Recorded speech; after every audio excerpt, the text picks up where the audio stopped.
U.S. vending machines are an $18 billion industry. The four biggest operators in the country control about 6% of it. 6.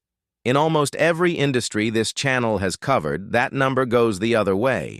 A handful of giants sit at the top, absorb the margin, and everybody underneath them works on scraps.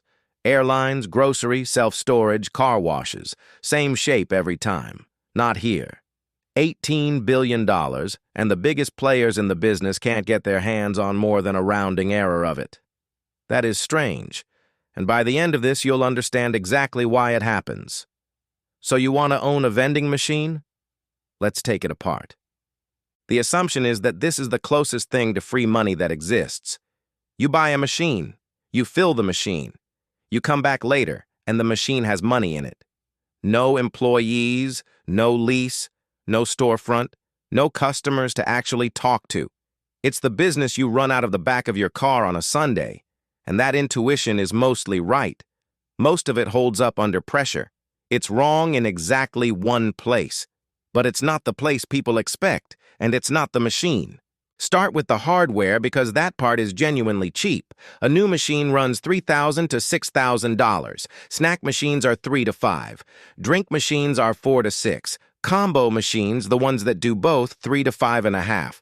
Used or refurbished cuts that down to $1,200 to $3,000.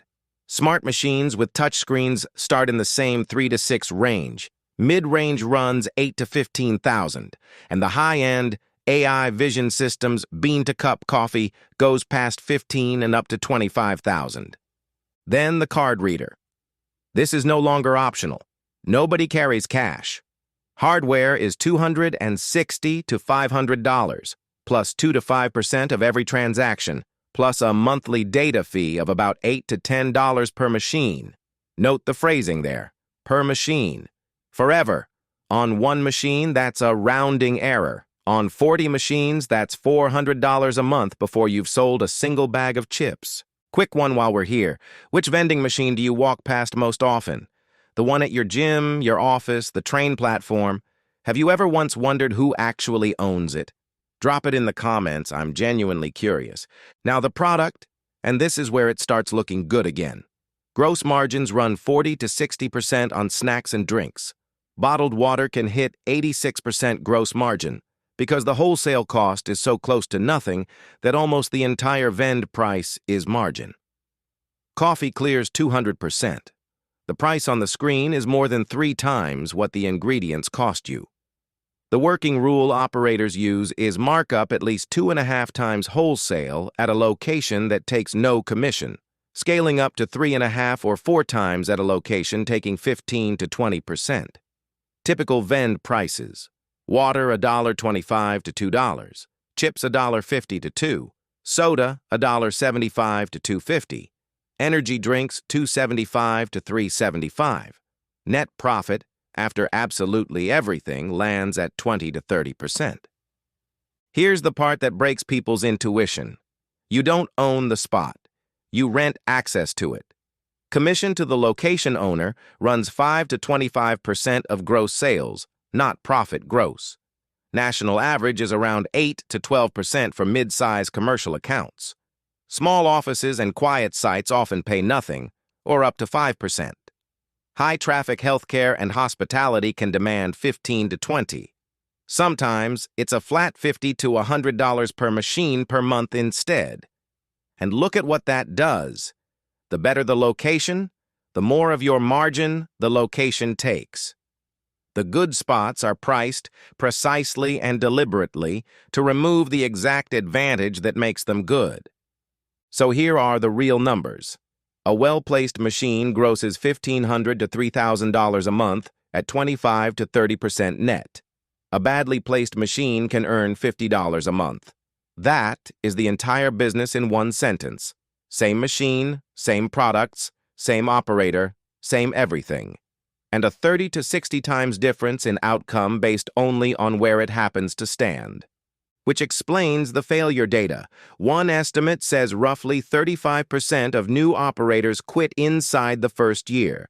Another says up to 80% of solo vending businesses fail in year 1. Those numbers disagree wildly. And I'd take the gap as a sign that they're measuring different things. One is probably counting people who formally closed a business.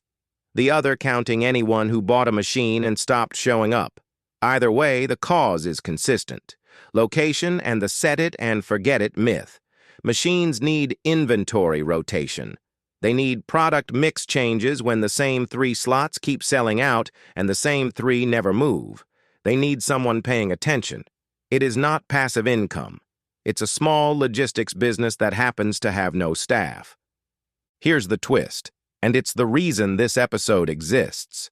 In almost every business we look at, the answer to who actually wins is the big consolidated player, the one with scale, purchasing power, and a balance sheet. Vending is one of the last genuinely fragmented industries in America. $18 billion, 4 biggest operators, 6%. There is no giant here to be squeezed by, and the best independent operators pull 6-figure incomes off routes of 18 to 40 machines. The reason the maths works that way is worth sitting with. A route isn't one business scaled up. It's the same tiny business repeated 18 or 40 times over, and the part that doesn't scale, physically driving to each machine, knowing which slot empties by Thursday, knowing that this building's night shift buys energy drinks and that one's doesn't, that unglamorous, unautomatable attention is exactly what protects the small operator from being consolidated out of existence. The barrier to entry isn't capital. $3,000 is not a barrier. The barrier is the labor, and nobody has figured out how to buy their way past it. So here's the whole thing in one line. The machine is cheap, the product margin is genuinely excellent, and the only thing you are actually buying is a location. And the better the location, the less of it you get to keep.